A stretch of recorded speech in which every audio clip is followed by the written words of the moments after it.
নমস্কার বন্ধুরা, কেমন আছো? আশা করি ভালো আছো। সুদীপা ঠিকাদার কিচেনে তোমাদের সবাইকে স্বাগত জানাই। তো বন্ধুরা, আজকে রেসিপি নিয়ে এসেছি সয়া চাপের রেসিপি। আশা করি রেসিপিটা তোমাদের খুব ভালো লাগবে। চলো বন্ধুরা, আজকে ভিডিও বানানো শুরু করি। তো বন্ধুরা, আজকে রেসিপি নিয়ে চললাম। আজকে বানাবো সয়া চাপ। আর এখানে সয়া চাপ মিডিয়াম সাইজ মতন কেটে নিয়েছি। এখানে টমেটো কেটে নিয়েছি লম্বা লম্বা করে। আর এখানে পেঁয়াজ কিউব নিয়ে নিয়েছি। এখানে শুকনো লঙ্কা, জিরে আর রসুন নিয়ে নিয়েছি। আর এখানে কাঁচা লঙ্কা নিয়ে নিয়েছি 3টে। চলো বন্ধুরা, ভিডিও বানানো শুরু করি। গ্যাসের ফ্লেমটা আবার ধরিয়ে নেবো। কড়াই বসিয়ে দিয়েছি। কড়াই আবার গরম করে নেবো। তো বন্ধুরা, কড়াই গরম হয়ে গেছে। এবার কড়াইতে দিয়ে দেবো সর্ষের তেল পরিমাণ মতো। তেলটাকে নেড়ে চেড়ে গরম করে নেবো।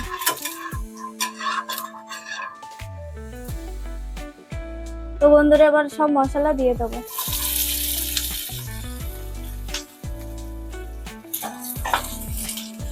এবার হালকা ভেজে নেবো।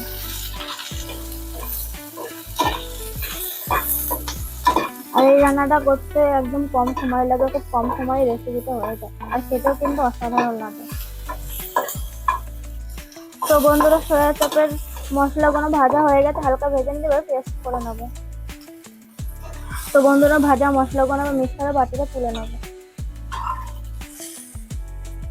বন্ধুরা, ভাজা মশলাগুলো মিক্সারের বাটিতে সব তুলে নিয়েছি, এবার পেস্ট করে নেবো।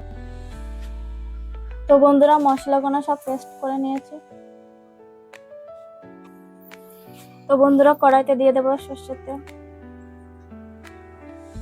এবার তেলটাকে গরম করে নেবো।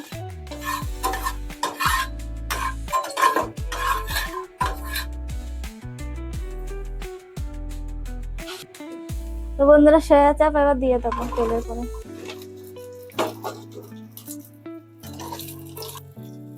তো বন্ধুরা, এবার নেড়ে চেড়ে হালকা ভেজে নেবো।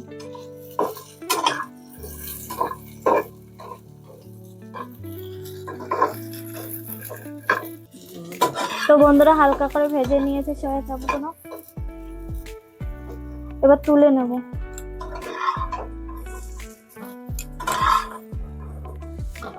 তো বন্ধুরা, সয়া চাপগুলো হালকা করে ভেজে নিয়েছি। দেখতে পাচ্ছি বেশি ভাজিনি, হালকা করে ভেজে নিয়েছি। এবার দিয়ে দেবো কড়াইতে সর্ষের তেল। তেলটাকে একটু গরম করে। তো বন্ধুরা, এবার দিয়ে দেবো পেস্ট করা মশলা।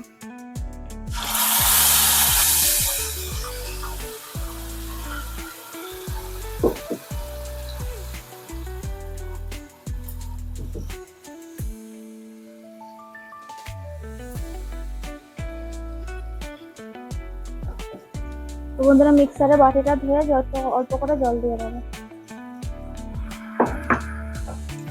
এবার মশলাটাকে ভেজে নেবো।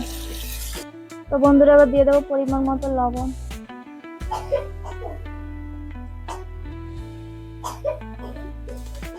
বন্ধুরা, এবার দিয়ে দেবো গুঁড়ো মশলা, গরম মশলা, কাশ্মীরি লঙ্কা পাউডার, হলুদ, জিরে গুঁড়া, ধনে গুঁড়া নিয়ে নিয়েছি এখানে।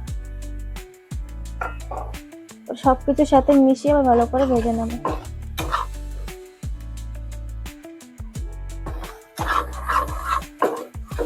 তো বন্ধুরা, মশলা আমার ভাজা হয়ে গেছে। দেখো, মশলার থেকে তেলও ছেড়ে দিচ্ছে। এবার ভেজে রাখা সয়া চাপগুলো দিয়ে দেবো। ওই মশলার সাথে মিশিয়ে ভালো করে ভেজে নেবো।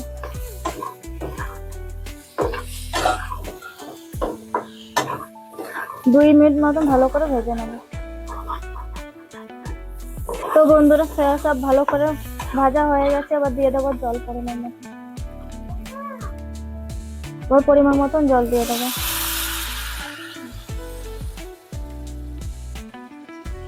এবার 10 মিনিটের মতো রান্না করলে হয়ে যাবে।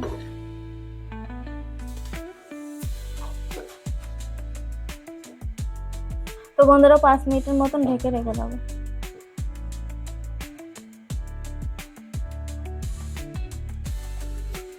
তো বন্ধুরা, 5 মিনিট হয়ে গেছে, এবার দেখে নেবো। তো বন্ধুরা, এখন অনেকটাই ঝোল আছে, আর তো ঝোল শুকিয়ে নেবো। আর সয়াগুলো দেখো বন্ধুরা, কত সুন্দর ফুলেছে, রসগোল্লার মতন হয়ে গেছে ফুলে। আর কালারটাও কত সুন্দর হয়েছে।